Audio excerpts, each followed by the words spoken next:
L'incontro di stasera è parte di un ciclo di appuntamenti chiamato Futuro, eclissi della critica, che ci è stato proposto e subito accolto con entusiasmo dal museo, da Lina Malfona, che appunto ringrazio per aver messo a punto questo programma così intenso e ambizioso sia nei contenuti che poi nei protagonisti chiamati ad affrontarli. L'obiettivo infatti è quello di intercettare e in seconda battuta di analizzare i cambiamenti già avvenuti o attualmente in atto nell'ambito della critica architettonica attraverso le voci di alcuni tra i più autorevoli architetti, storici, critici dell'architettura ma anche dell'arte. E per questo non a caso stasera abbiamo l'onore di ascoltare Nicolas Bourriaud, figura che non ha certo bisogno di presentazioni, ma che ho il piacere di introdurre ricordandone la pionieristica definizione di estetica relazionale, capace di definire quel nuovo orizzonte teorico comune verso il quale tendevano, anche se attraverso traiettorie autonome, molti degli artisti della scena degli anni 80 e 90. Una definizione che quindi tiene insieme in una forma fluida temi e figure del mondo contemporaneo in cui l'opera cosiddetta relazionale viene ad essere quasi il luogo fisico per alternative di vita possibili, un luogo fisico, uno spazio che quindi in quanto tale non può coinvolgere anche l'architettura.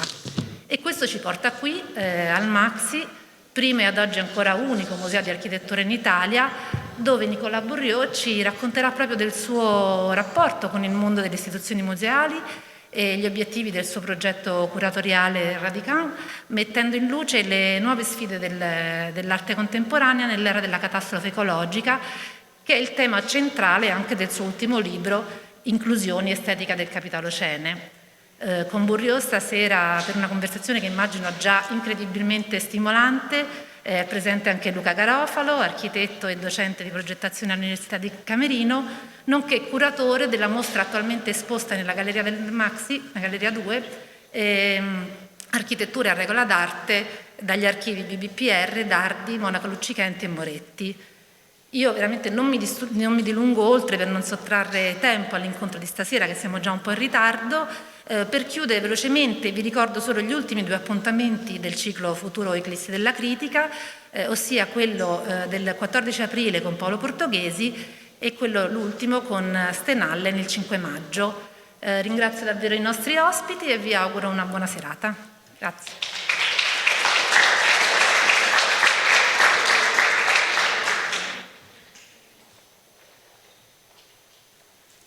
Well, I'm sorry, I'll be speaking in English, even if I understand Italian, I don't speak it well enough, no, especially not Romanaccio. So,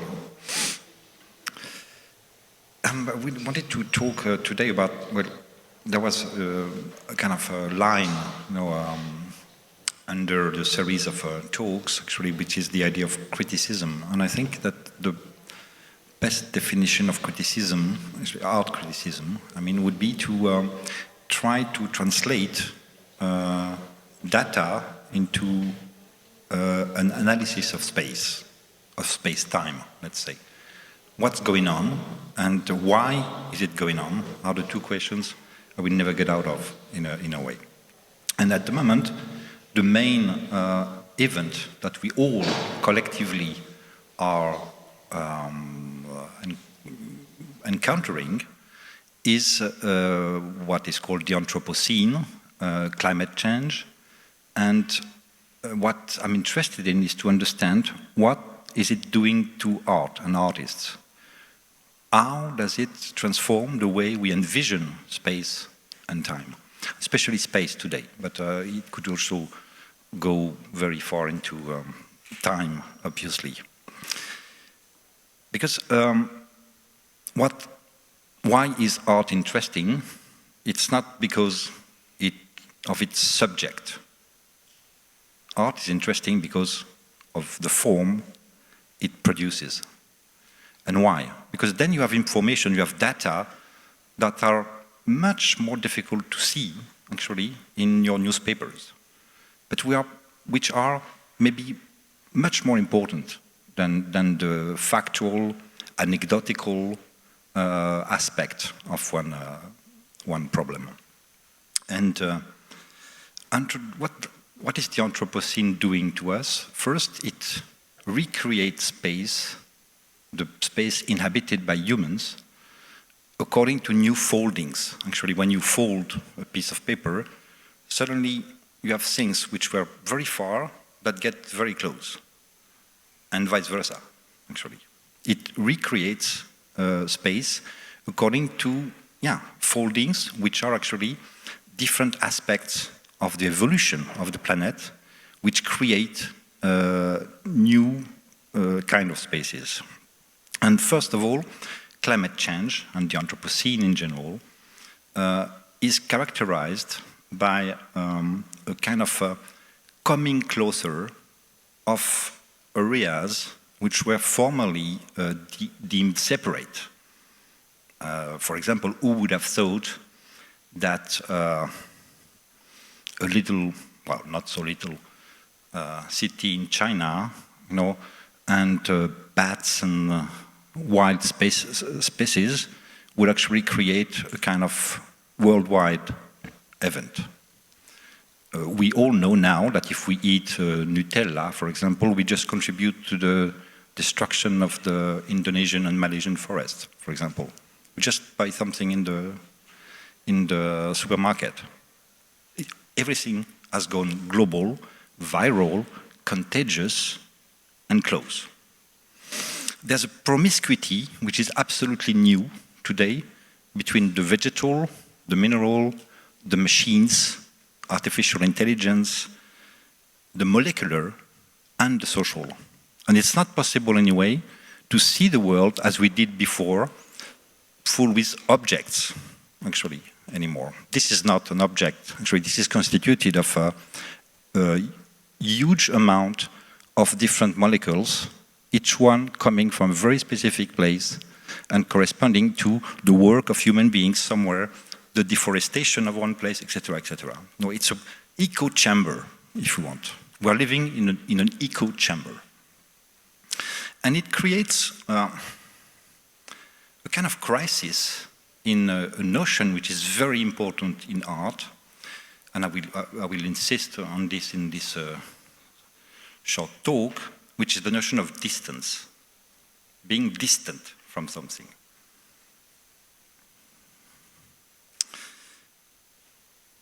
Let's say that, to take it in a higher level, that we are living a crisis of the human scale today.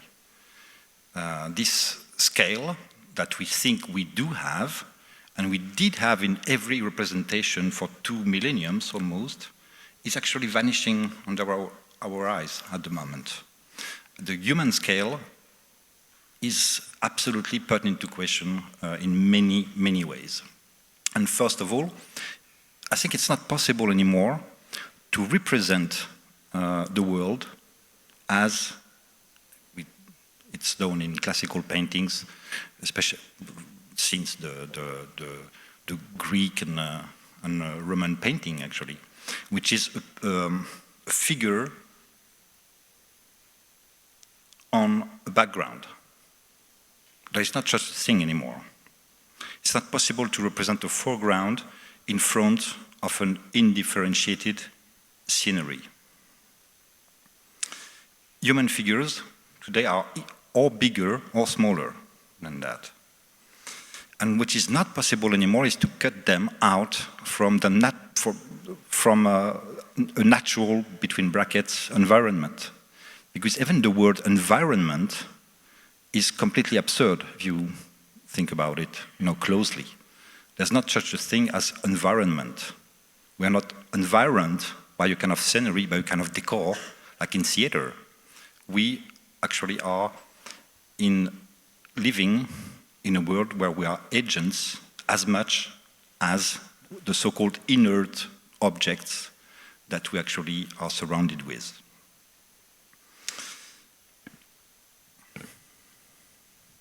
So what the Anthropocene, or maybe the Capitalocene would be a better word for it, that was the subtitle I chose for my book, for one reason. It's not all the humankind which is transforming the planet at the moment. It's a very specific mode of production which is linked with an ideology and linked geographically located also, obviously. So Capitalocene is, I think, a much more accurate word to describe what we are living in. And the Capitalocene reinforces the kind of global proximity which is generated today on an atmospheric and geological level.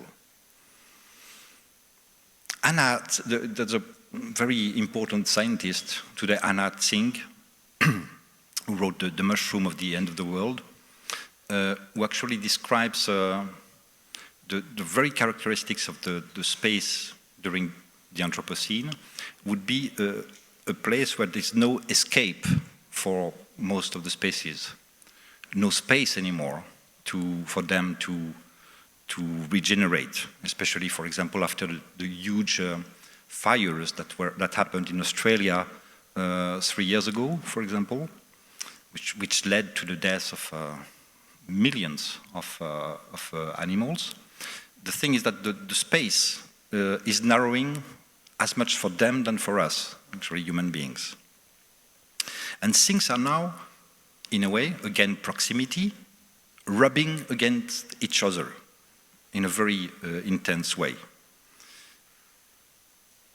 This situation creates frictions, and friction, and the fact that things are really hurting to themselves or touching themselves too close, is certainly the characteristics of our times. And it leads to the end of the very notion of distance, as I said first. Limits have become porous. And a remote dot on a map that you're looking at may prove much closer than some suburbs that are actually very walkable for you. And we see in the economy, for example, chaotic effects multiplying today. Butterfly effects, as the science of chaos would name them. There's a quotation by the very important art historian Aby Warburg that always has fascinated me, and it's describing in a way very accurately the situation today. He actually wrote this when he was coming back from a very long stay within a Hopi village in Arizona, where he was actually studying the ritual of the snake that the Hopi people were actually doing. And coming back to Europe, Aby Warburg had this thought, and the first thing he was thinking about was distance. And he wrote, I quote, "Telegraph and telephone are destroying the cosmos, but myth and symbols, in attempting to establish spiritual bonds between man and the outside world, create space for devotion and scope for reason, which are destroyed by the instantaneous electrical contact." That's funny because there was no such thing as Instagram at the time, but it could actually apply fantastically well, actually. Because another effect, and something that goes with the end of distances, is saturation. When the density of any molecular mass, any population gets too important, we reach an effect of saturation.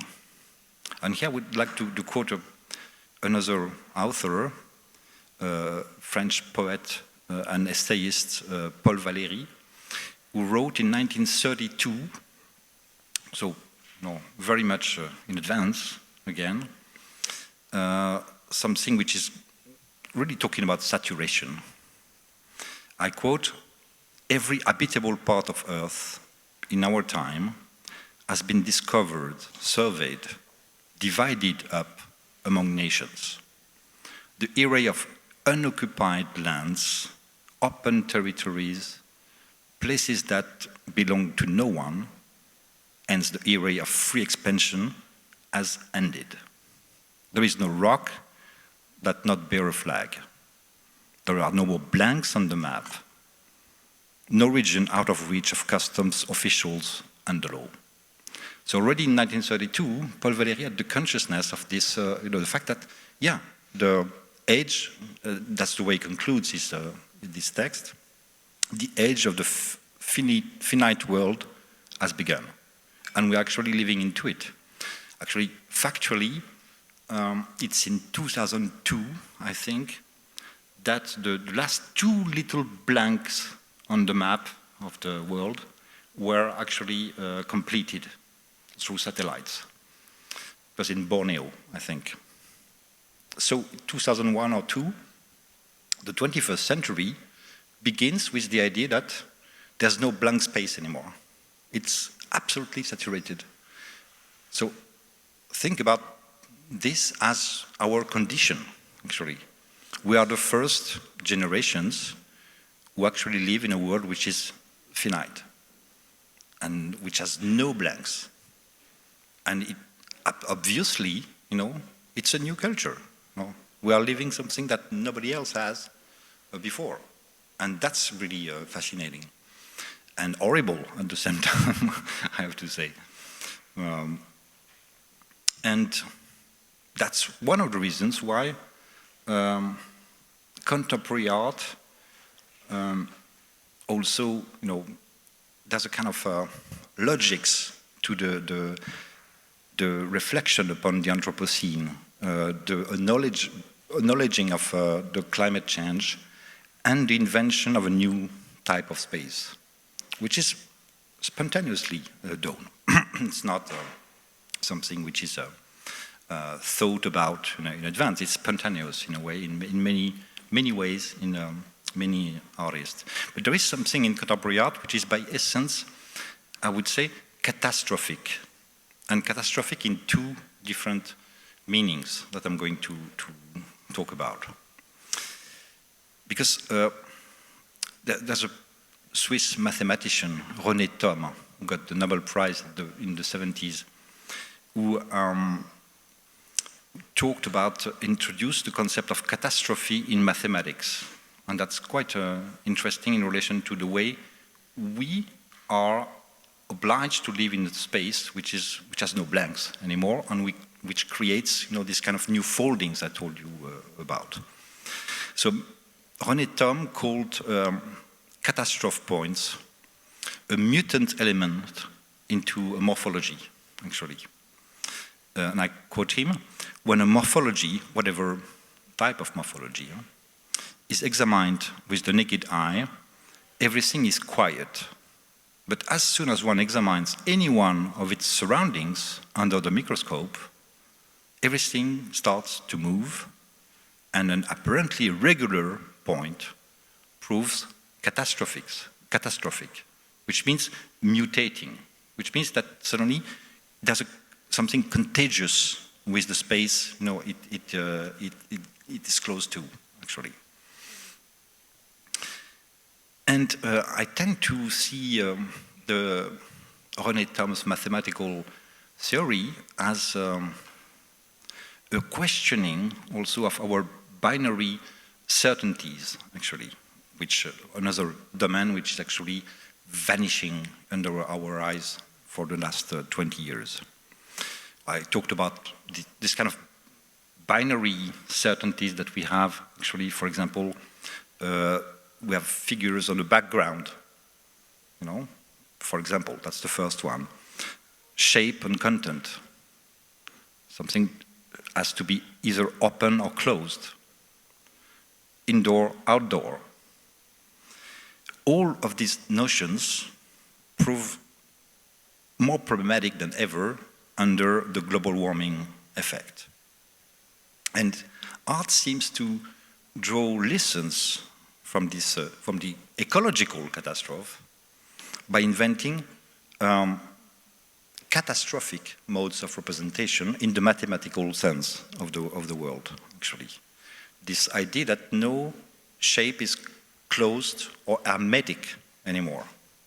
I remember this, I don't have a photo of it here, but there's the Californian artist Max Schneider who told in an interview that nothing can be hermetic anymore.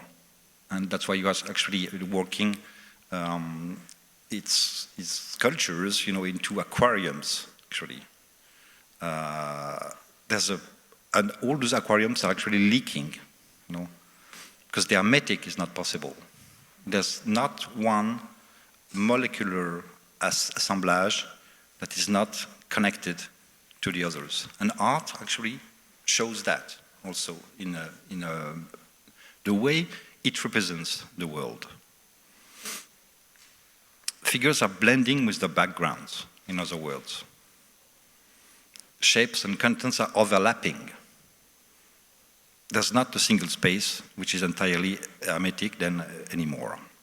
Just wanted maybe to show a few examples of this with the first painting by Ambera Wellman, I think. No, that's Max Schneider, sorry. I thought I didn't, yeah, it's not just really a few images. That's Max Schneider's, one of Max Schneider's sculptures, the last show he did in Paris 1 year ago. And it's interesting because, Max Schneider was a student, well, not a student, but the assistant of Pierre Huyghe, whom I'm going to show work of later. And actually, he was trained in the biology.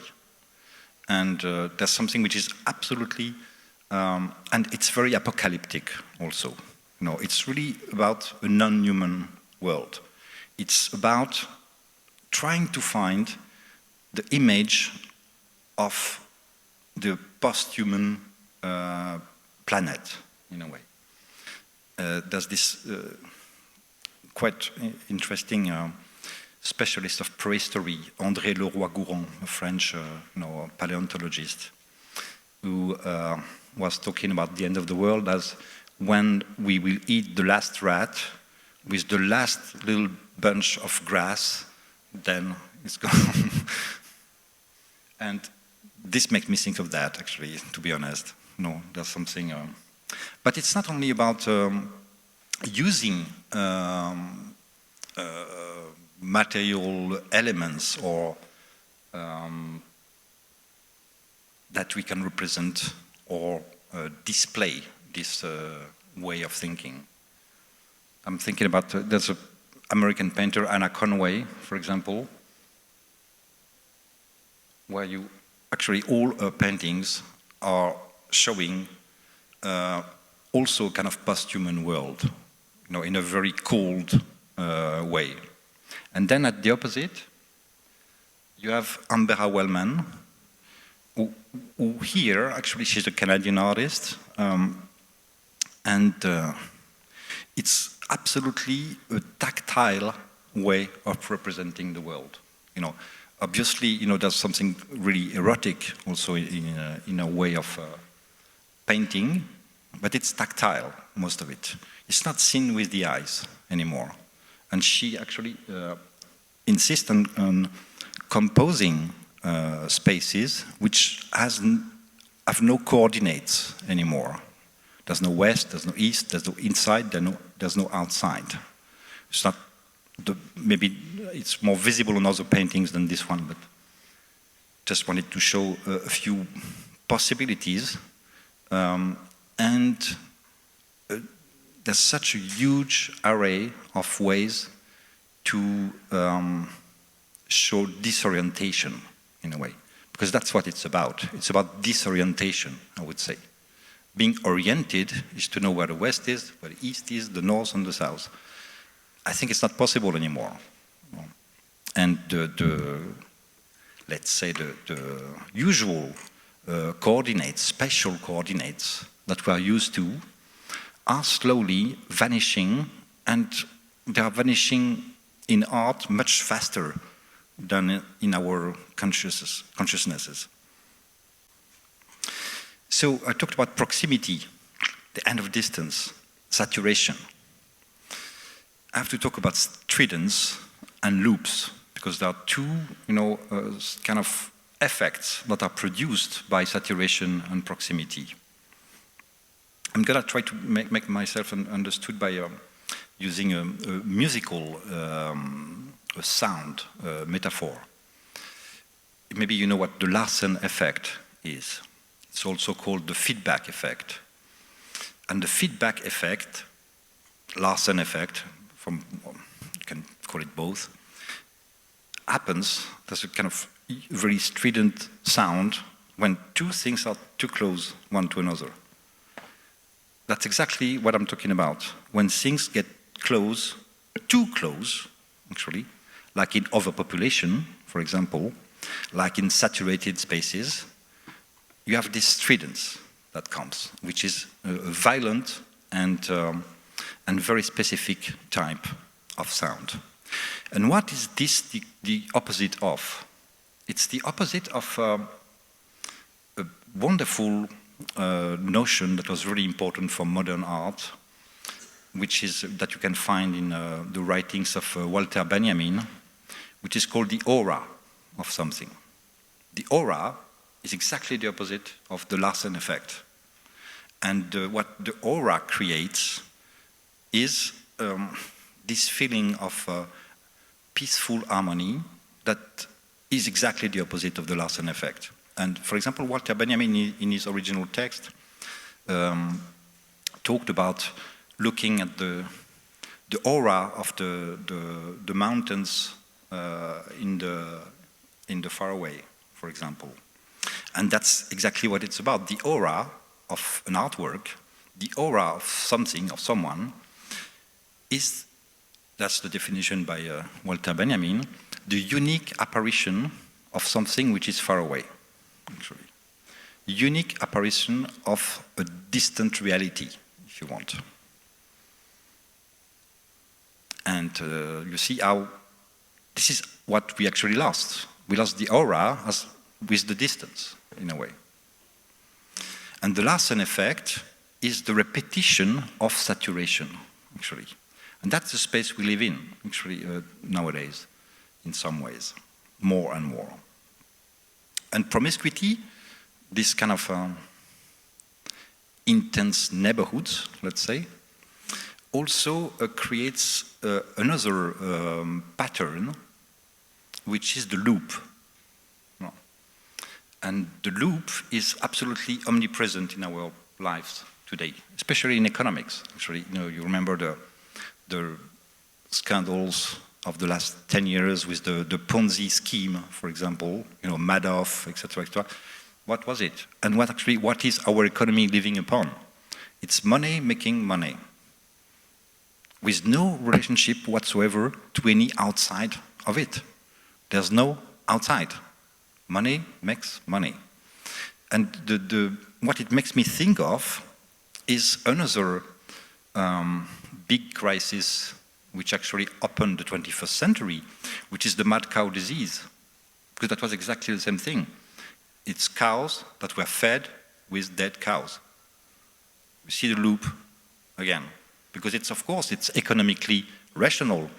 Instead of feeding them with corn or grass or whatever, you feed them with their predecessors incinerated. How practical. And that's, in a way, this kind of deadly loop is something that you can also locate within the global economy today. Yeah, full of mad cows. So the result of this omnipresence of the loop, that also you can actually see in art in many ways, by the way, is the search for something outside, actually. And what is outside? What can be outside? What is the outdoor of all this? It's not easy to find. And that's the way that the French philosopher Tristan Garcia talked about the fascination that we have for science fiction, for example, or for apocalyptic, stories, as a way to find a great outside, which is, for example, a world with no humans anymore. That's a great outside. The outdoors that we're actually missing because we lack distances, and it has been, eradicated in a way. Artists are also looking for interlocutors in some ways. Who do we talk to is a very important question. And the way artists nowadays, and I'm maybe thinking about Pierre Huyghe here, address the animal world, or the molecular world even, is a way to find interlocutors, or at least to index in their own work a possible outside, something that would be outside this loop that human beings have created. In a way, you could talk about postmodernist art as art fed by art. Also, that's another loop that could be a good definition, actually, of the art of the 80s or the 90s, at least. And it's quite obvious also that we can, if you visit exhibitions or at the moment, to see how many representations of deserts, jungles, the abyss, or apocalyptic visions, as I said. Every time it's trying to find a way out of this overpopulated, saturated situation, actually. Because the cosmos that Aby Warburg was talking about, in the quote I read, is a receptive space, a disencumbered space, a space where exchange is still possible. But in a saturated space, there's no possible exchange anymore. You have the immediacy of communication, which is totally different. And today we have 3 billion photographs published on Instagram every day. And who reads them? Who looks at them? What's actually disappearing today is you have the, how do you say in cinema, you have a champ, contre-champ. Well, you know it, okay. That's exactly what's missing, a kind of dialogical, gaze or a space where actually an exchange can happen, actually. And this is part of the new coordinates, spatial coordinates I'm talking about.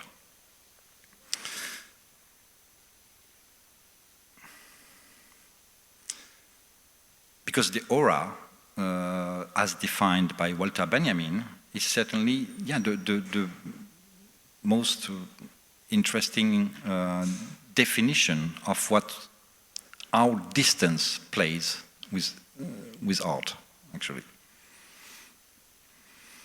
That's also the strength of an apparition, let's say, the unique apparition of something far away. Barnett Newman, for example, in a text entitled "The Sublime is Now," says that the work of art, reveals itself in a now. The sublime is now, and this now is the instant, not understanding, it would be a bad word, but apprehension of the artwork as an apparition, in a way. That's exactly what is vanishing today.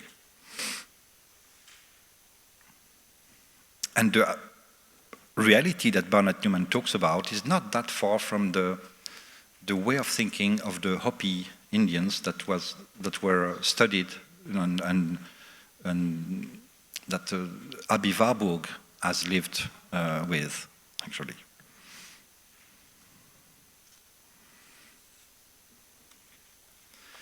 What is important to understand also, it's another aspect of the situation, is that the Western modernism, art of the 20th century, is also linked to a very specific model of economics, which is the idea of exponential growth. The idea that, what we are into will go forever, actually. And it's closely linked even more to combustion. It's the German philosopher Peter Sloterdijk was describing the modernist, space of thinking as starting with what he calls a primitive scene, which is the first derrick, actually, in the desert, spilling oil, in the air. Actually, you all know this. I've seen this image. The idea that the earth is drilled, and you have an explosion of oil in the air. That's the origins of the exploitation of the fossil energy in the world, actually. And this logics of the explosive motor is absolutely inseparable from 20th century art. It's based on explosion, actually, most of it. The image of explosion. It's going to start with the futurists, della, and it goes all the 20th century. It's about explosion. And what is behind the idea of explosion? There's this idea of infinite growth. That things, once they explode, actually they actually almost evaporate. There's a logics of instantaneity, and also a kind of belief in the reiteration of this operation. And strangely enough, the crisis of the end of avant-garde, in a way, as an ideology, almost corresponds to the first oil crisis in 1973. That's the moment where Charles Jencks writes the first text about postmodernism, 72, just 1 year before. Lyotard writes his seminal book about postmodernism a few years later. It's at this moment, the first oil crisis, that the idea of avant-garde, based on this idea of infinite growth, stops to be an operative model. And then we enter into a very different type of times, actually. I have some time here. Am I talking for 1 hour? Or is it okay? No? Okay. I don't realize at some point. No, I wanted to end with something which is, for me, the most important, because it goes quite deep, I would say. And I'm not sure I completely explored yet the possibilities and the repercussions of this idea. But it's linked to the idea of the end of binary thought, actually. The way we're thinking in binary terms. And for me, there's an important date, an important moment in the Western philosophy, which is the moments when Aristotle, in his physics, describes, strangely, as a kind of a general principle, what has been called later ilemorphism. Ile is matter. Morphe is the form. Ilemorphism is the fact that those two elements are actually linked together, but linked by a relation of subordination in Aristotle's physics. That's the important thing. Because it talks about, for him, the main principle of his physics is the fact that every creation, being it the birth of a child or an artwork, is morphe, the form, printing itself on matter. Passive, active. And that's the way we think. Even Joseph Beuys talked about it, in the 1970s. He said, sculpture is, printing something into matter. We still are completely dominated by this idea coming from Aristotle, which has spread out, all over the world. And it's like a second us, actually, to think like that. But what if there's no passive and no active? What if there's no female-male principle? No. Why did we actually persuade ourselves that it was the beginning of all creation? Does it really mean something? Is it meaningful still?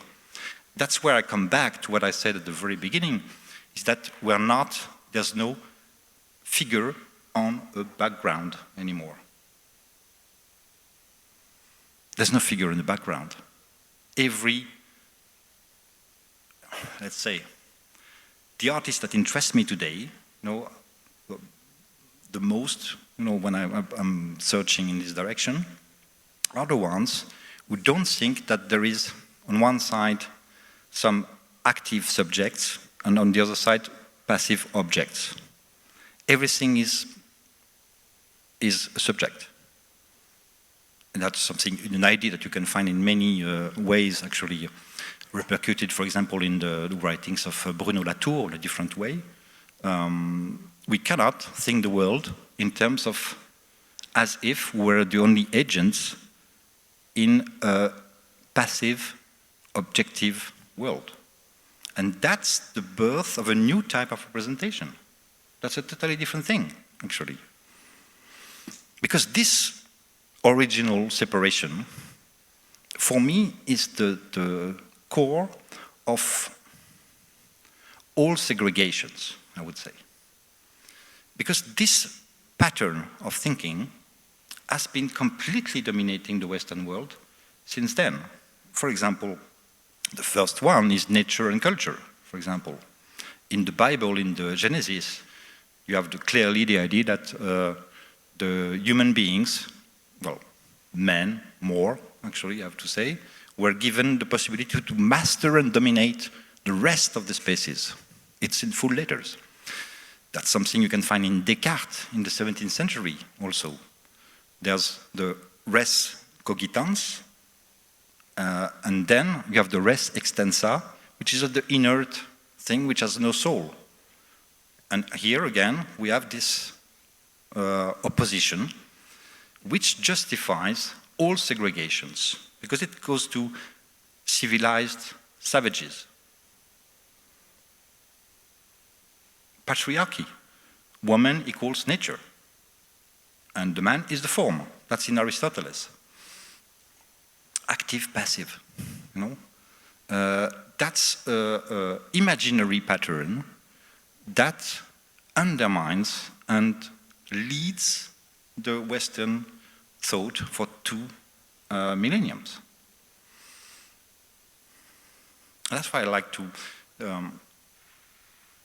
maybe give the in my last book, actually, I have a chapter about a kind of rehabilitation of objects, between brackets. But I don't think there are such things as objects, actually.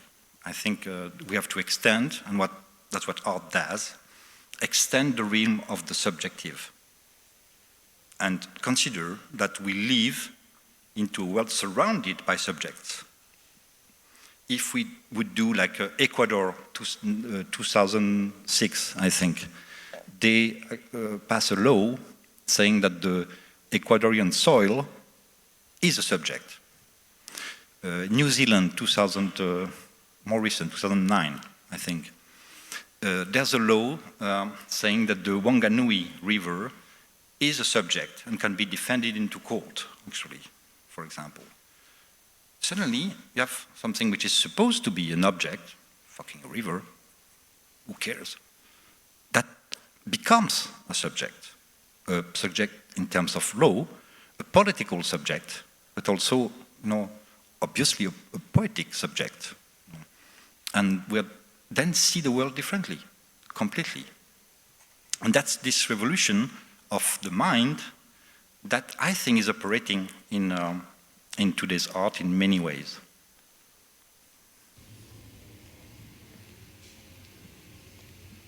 That's complete failure, no. That's what I wanted to show is the exhibition that Pierre Huyghe made at the Luma Foundation in Arles 2 years ago. And the way Pierre Huyghe works, actually, is that he organizes proximities between bees, between ants, bacteria, machines, algorithms, actually, all in the same space. There's no distinction between different spheres, realms, or genres, actually. And the exhibition is called Umwelt, which is interesting because Umwelt is the term that was invented by the German zoologist, what's his name, Jacob von Wexkull, at the end of 19th century, who developed the idea, the theory, that every species sees the world in a different way. And that we, human beings, see the world in a certain way, but the bee, or the smallest, the humblest animal, also has a point of view. And what Pierre Huyghe is trying to do in the running of this process is to reconstitute the point of view of other species. Of course, if you're a butterfly, you don't see the room the same way. In 2017, Pierre Huyghe did another very important installation in Münster called After a Life Ahead, where actually work with a venomous sea snail, cancer cells, seaweed, and automated devices functioning through algorithms. And it was looking more or less like a kind of archaeological field. I'm quoting the artist, "I'm interested in letting, in a certain way, self-organizing systems try either to find or not to find a symbiosis. I try my best not to intervene into it." So the idea is, for the artwork here is a frame where things happen.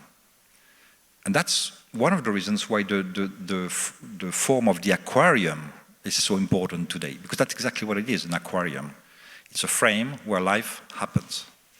And then you have, made me think actually of the, more recently, about a really fantastic invention of the Etruscans, which is the templum. No? Because the Etruscans were actually the masters of what is called mantics, the divination techniques, and they invented what is called the templum, which is literally a frame. And they put this frame in front of the sky, and from the frame, the flight of the birds were actually telling the future, actually, but just within the frame. So it was a tool for formalizing natural life, in a way, in order to predict the future, And I think the templum, which actually gave the word temple, obviously, because then they extended the idea and put the frame, where a sacred building should be made. But that's another story. But here, what's interesting is that we have this very archaic idea in Pierre Huyghe, for example, or Max Superschneider, that the artwork is the frame where life generates accidents or meaning, actually.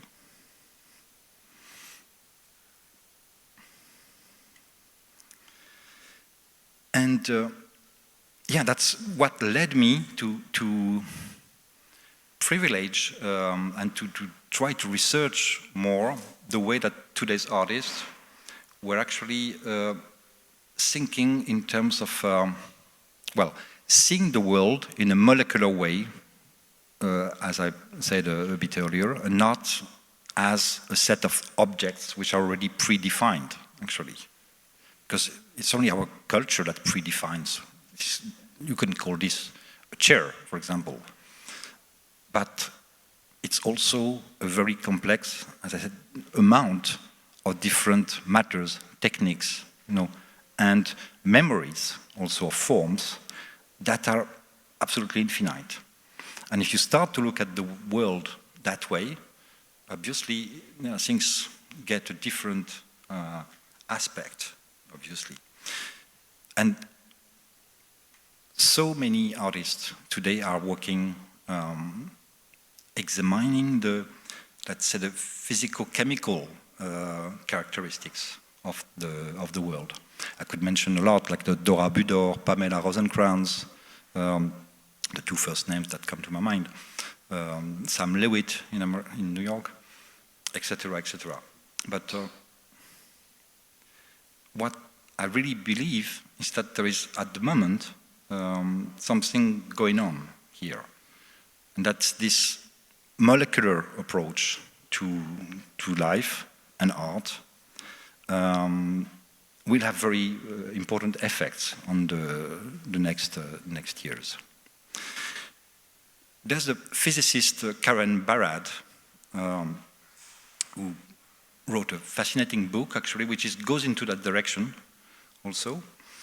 She bases herself on the principle of quantum physics, and her theory is that there are no such things as isolated objects that would then become the agents of an interaction with other objects. That's the way we represent spontaneously the world. We have isolated objects and they interact with other objects, right? But it doesn't exist according to her.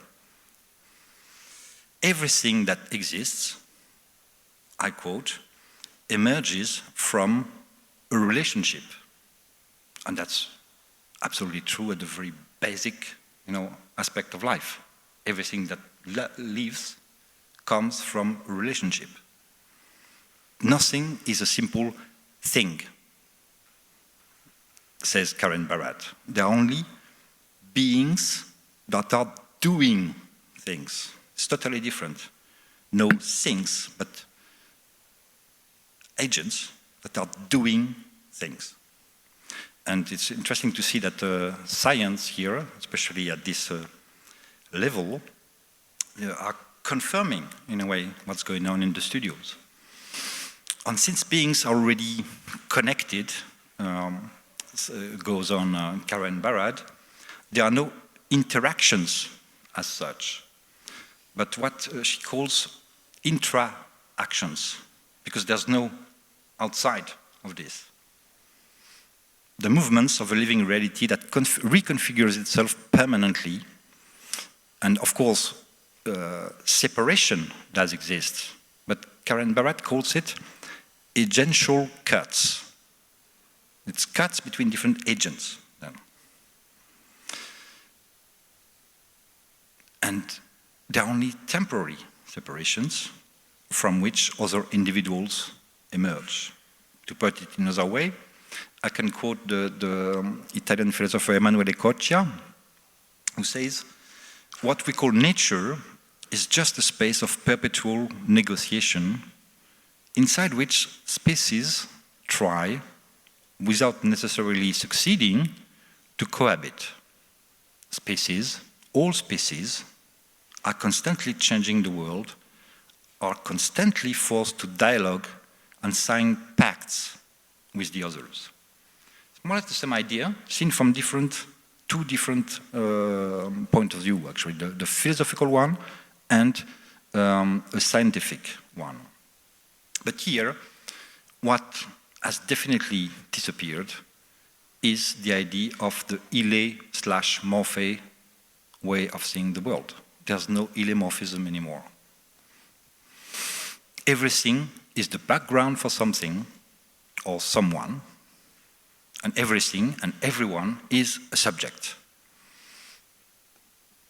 It's this old conception of art as the imposition of a form over a matter that we think as very natural, which was the biggest doom, maybe, for humanity in the last millennials. Small things that actually completely contaminated our ways of seeing.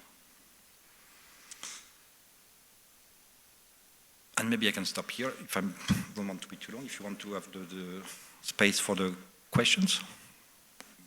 I have no idea of the time, I'm sorry. No. So thank you. No.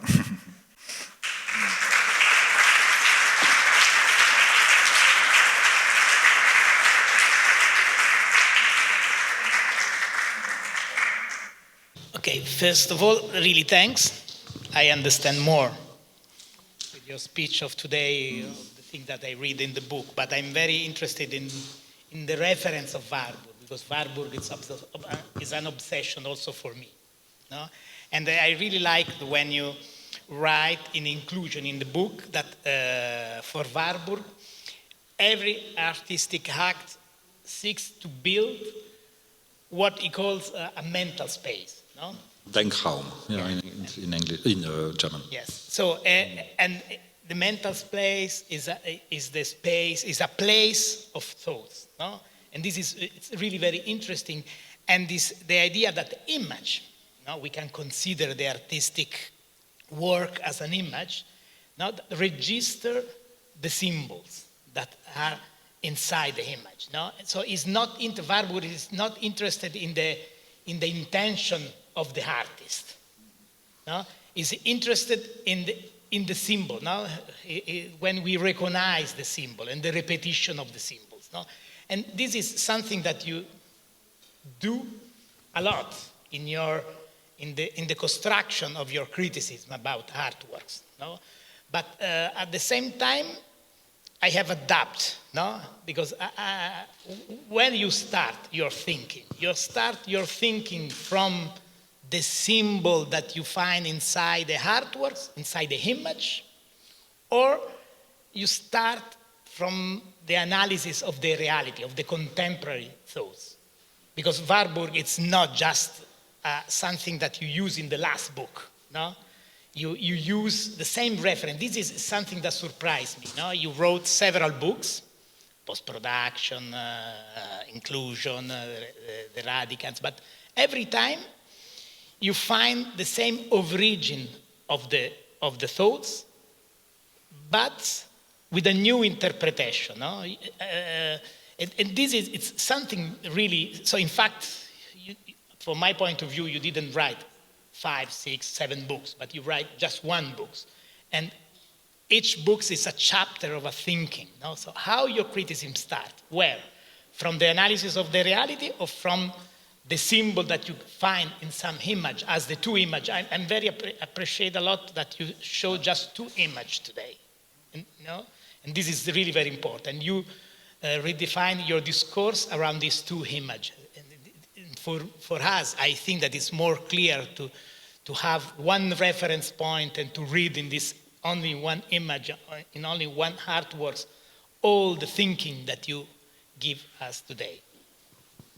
That's a big question, but well, first I'm happy that you think I just wrote one book, because I take it as a compliment.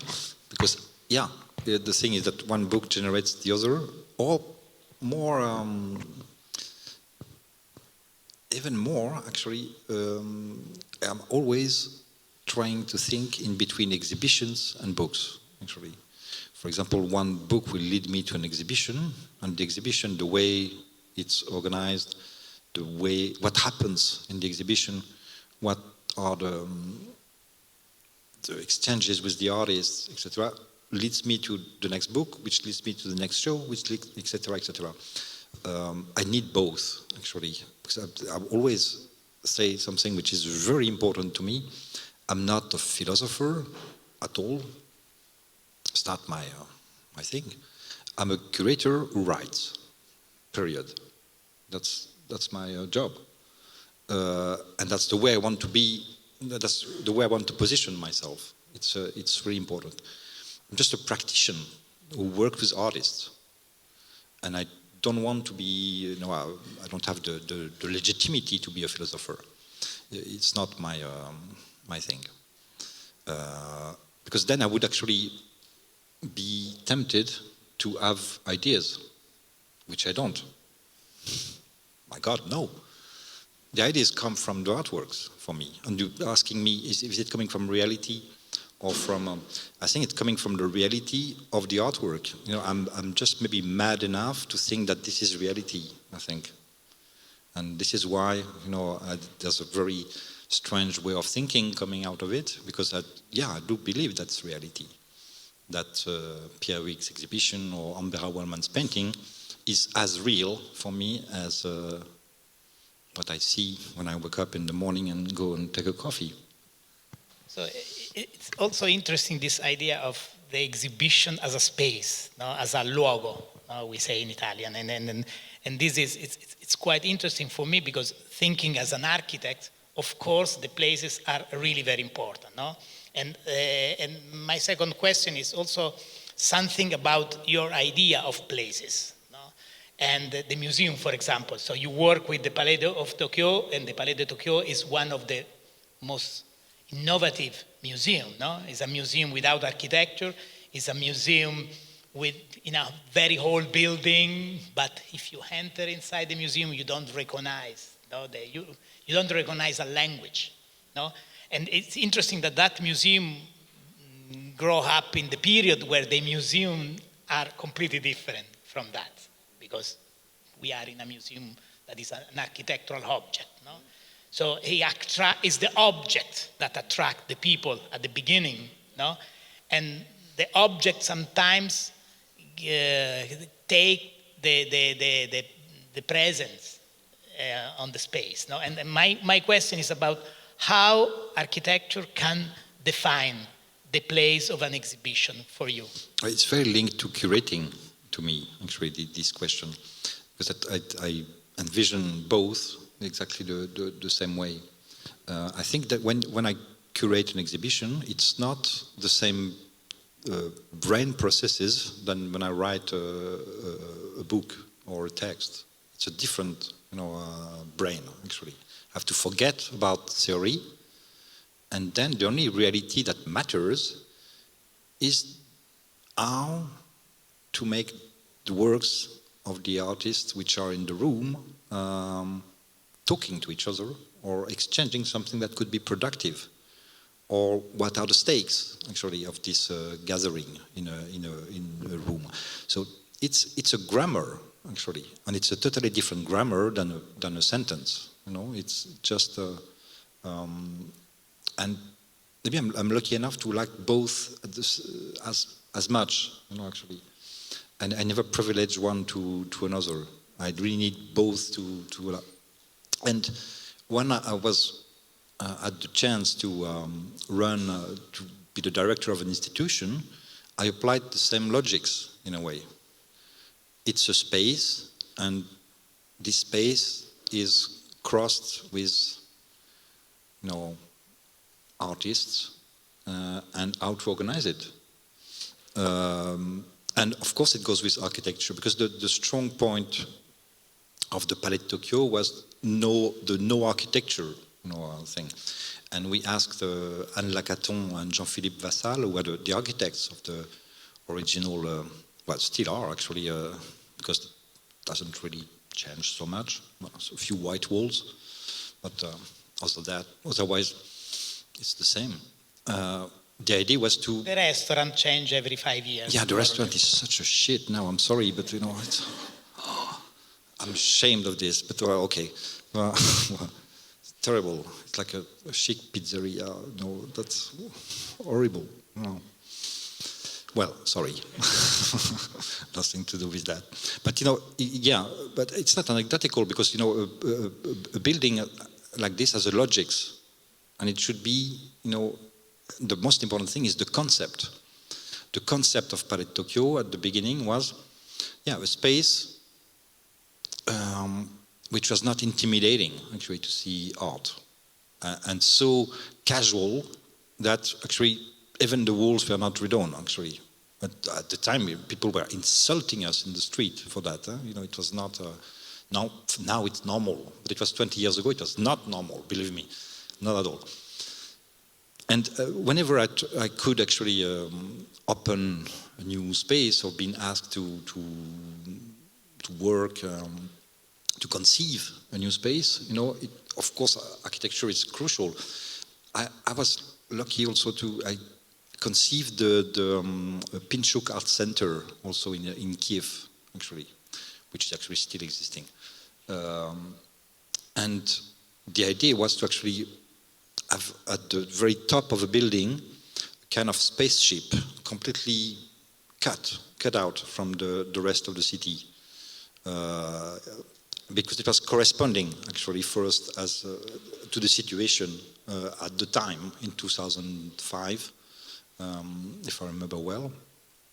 And yeah, so there were many reasons. So I asked the agency PCS Stream actually to conceive the space. And then when I was asked by the mayor of Montpellier in the south of France to launch a new institution, I applied more or less the same logics by not building a new thing, but using already existing places and connecting them to each other. For example, it's the only, with Villarson a little bit, but not the same way, the only art school which is part of a contemporary art center.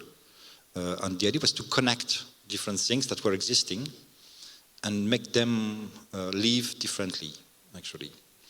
But that's architecture to me too, in a way, in some ways. And something about your work as a curator, no? You know that Harald Zeman, after he was very young when he was the director of the Costal in Bern, no? And after all the problem that he had after the exhibition, when attitude became formed, he said, I cannot be the director of an institution anymore. No? He invents the curator, more or less, the freelance. No? So you work for institution, no? And you work as a freelance curator. No? You are invited to curate exhibition, biennale. We have the coffee down, and you told me, I really like the biennale, no? Because you feel free in a biennale more than in an institution. So what you work in both sides, no? Which is your side, where you prefer to work? Now, you think that in the future it's much better to work for an institution, or it's better to work as a It depends on the mission, actually, in a way. You know, if I'm asked tomorrow by the board of MoMA and say, okay, you can do whatever you want with MoMA, I said, okay, no, I'm going to say okay. No. But in general, yeah, of course, you're much more free when you're doing a institution. They never say to you, do what you want in this museum. But I do it anyway. So, but yeah, you feel much more free when you in one shot, if you want, of course. No.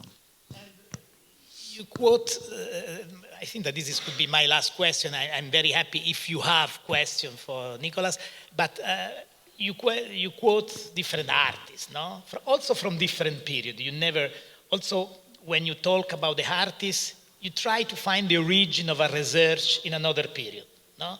And this is, you quote Duchamp, Bayeux, and different artists, but you never quote the land art as a movement, as a moment of art. But this was the first moment when the artists start to have the desire of working outside in the nature, and they start to open a dialogue with the nature. No, I think that this is something that is missing as a reference in the inclusion, or why you didn't consider the land art as a moment of this dialectic moment for art as we have now?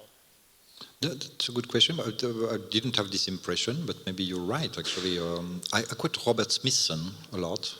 I showed Hotel Palenque, for example, which I think is a very important work. I showed it in an exhibition I did in Spain. I like the work of Richard Long, especially, and many. Michael Eitzer, is my favorite. But I wrote about it in a more historical text, but short text.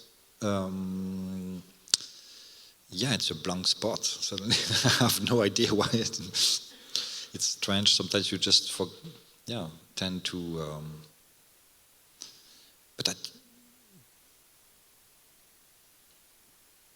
the impulse to write never comes for me from history, it comes from the present. So that might be the reason why, actually. Should think about it further. C'è qualcuno che vuole fare una domanda? Lina, tu vuoi?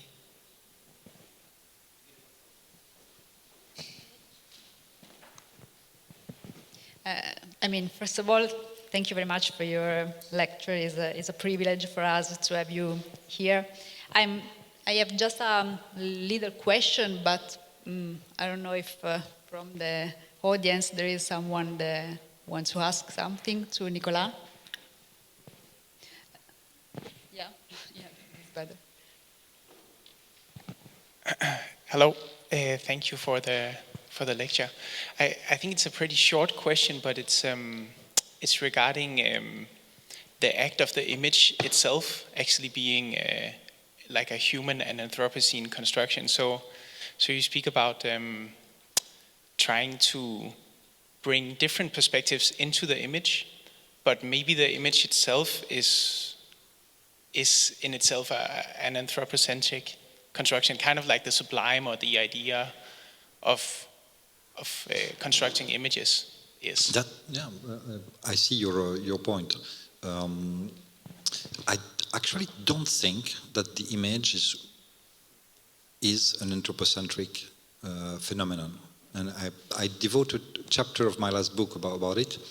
It's called Portrait of the Artist as a Butterfly, quoting, for example, the Swiss zoologist Adolf Portmann, and all the researches he did on self-representation in animals, for example.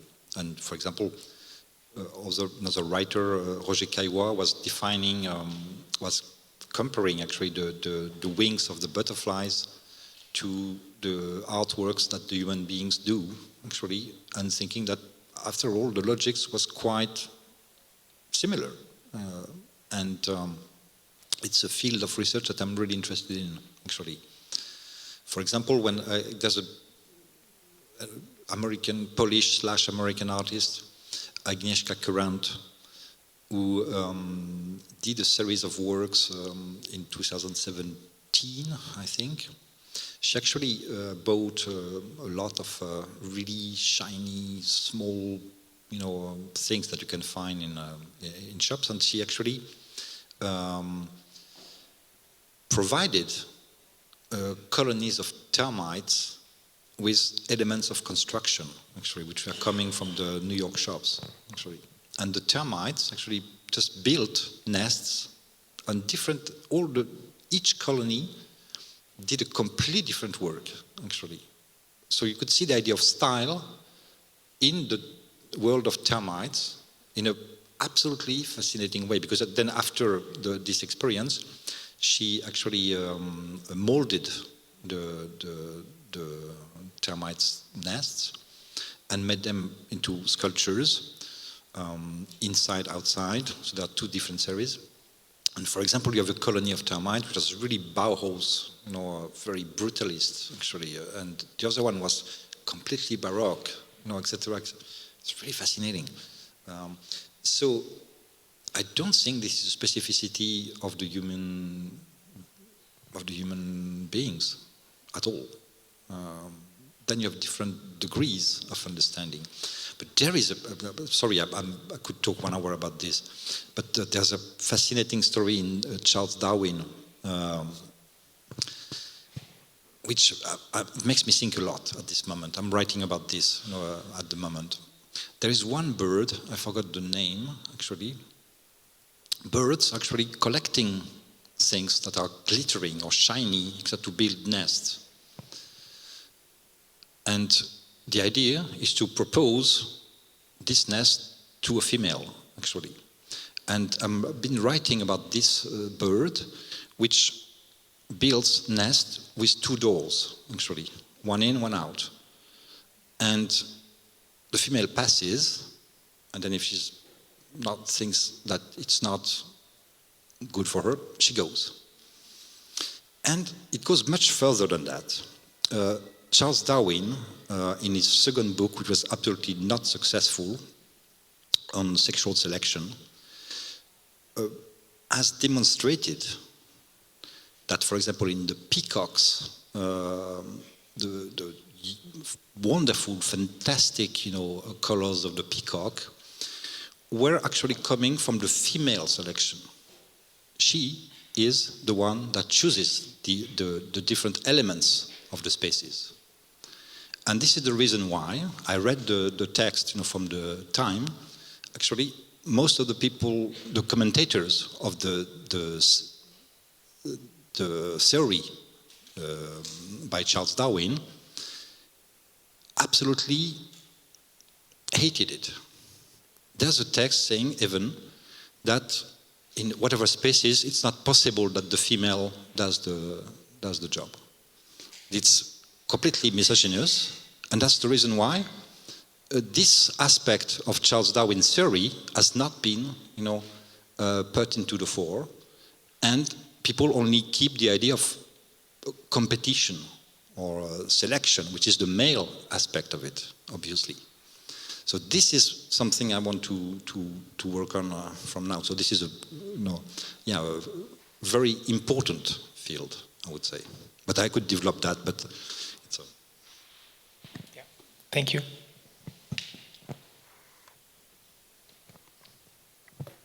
I mean, I saw a lot of students, so I think it's better to have questions from them. Okay, so I found quite interesting the end of your speech, because you said that this contemporary condition is a condition without the boundaries and without the difference between the inside and the outside. But then you ended saying that the role of the artist is like actually finding a sort of frame for conditions. So I guess it's kind of a paradox, right? That the artist is the one who has to find some boundaries for these conditions to happen.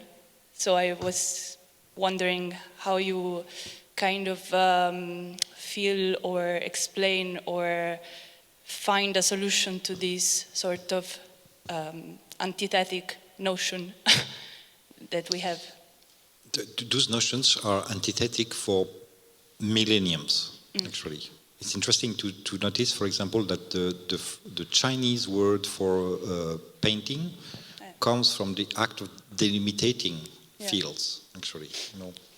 There's a direct link between, for example, the invention of abstraction, in the Neolithics, and the organization of space that was actually emerging at the time. People just organize rationally space, and then it does create a certain type of representation. But think about what was happening before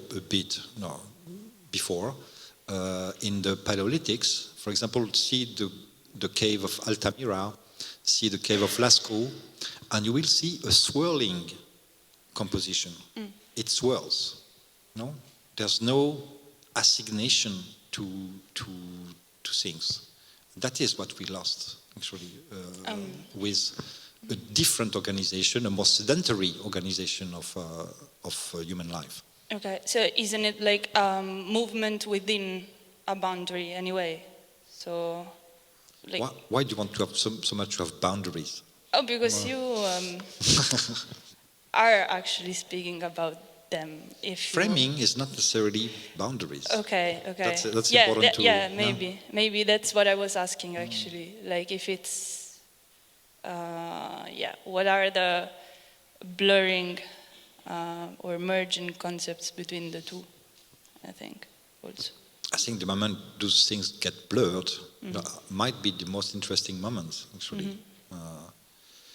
The idea of a prepared surface to inscribe signs, for example, was not in the Paleolithics. It came after. And from then, the screen was invented, in a way. The idea that the space should be blank and prepared to host an image. Because the first painters in the Lascaux caves or Altamira caves from the upper Paleolithics were using the shapes of the cave itself, actually. They were following it.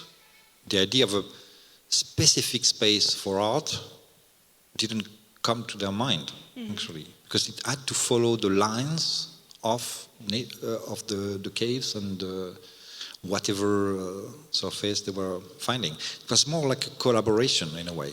No? The cave was giving them ideas, inspiring them actually to... Yes, thank you. So it does, I mean, this opposition always existed, no? And what's interesting is maybe that what goes in between the two. Io vorrei fare una precisazione e la faccio in italiano perché vorrei parlare di mantica. Si diceva prima questo spazio per manticare, per guardare il cielo, questi specchi. Io studio ritualità e alchimia. Quando si guarda dentro questi, noi li chiamiamo specchi, non è un boundaries, un limite, ma è un'apertura verso il divino che ti permette di dare un focus al fuoco o agli elementi naturali. Quindi automaticamente ciò che sembra chiudere, in verità apre. Questo. For one second, I just thought about the work of this Italian artist who passed away too early, Chiara Fumaia. Because I just reminded me of I visited her space at Documenta with her, and we actually talked. She talked about this kind of things. She was really much into mantics also, and to magics in general. So yeah, I'm sorry for this. It just came to my mind. But and then the subject is huge, so it's. I have just a quick question. It's about the concept of formation. No? You talk just in this last book about the concept of formation, about art, probably about performance. And I would like to ask you if you think that this concept could be applied also to architecture. I actually discussed this concept in my book, Residentialism, and I try also to construct an architecture based on the concept of formation. So I want just to ask you to talk a little bit more about what you think about that. Well, it's a very general idea. Actually, it's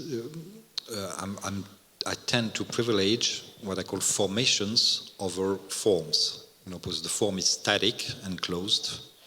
A formation, like I actually took it from Lacan, Jacques Lacan, the formations of the unconscious, which are dynamic, evolutive shapes, actually. And of course, this does apply as much to architecture than art, you know, because the coexistence of dynamics or evolutive elements, you know, into any structure makes it a formation in a way. Yeah, but my only concern about this concept is that probably this openness of architecture to the possibility, for example, that you mentioned, no, the people, the author, for example, can discuss architecture and form with the inhabitants, no, of their work, or maybe you talk a lot about negotiation. I want to ask you if you think that the authorship, no, of the architect or of the artist could be limited a little bit from this kind of continuous relationship, no, with the owners, with the other people that live the architecture, or the viewer, just the viewer that watch the work of art. So what's the implication on authorship, on the concept of authorship? Oh, that's a very complex question. Actually, I would need a lot of time. What you made me think of, actually, you know, listening to your reflection, that it's true that, for me, I never did anything without the word relationship in, actually. I think it's a kind of obsessive pattern also. But it comes from, for example, there's a great quote by Georges Bataille saying that if you're alone, you cannot think the world, because you need to be two for that, because otherwise you cannot include yourself within the structure you're describing. You need, actually, every thought is dialogical in a way. And you cannot think the world by yourself. That's why I don't like Descartes, for example, because that's exactly the exact opposite project. Descartes starts saying, "I'm alone in my room."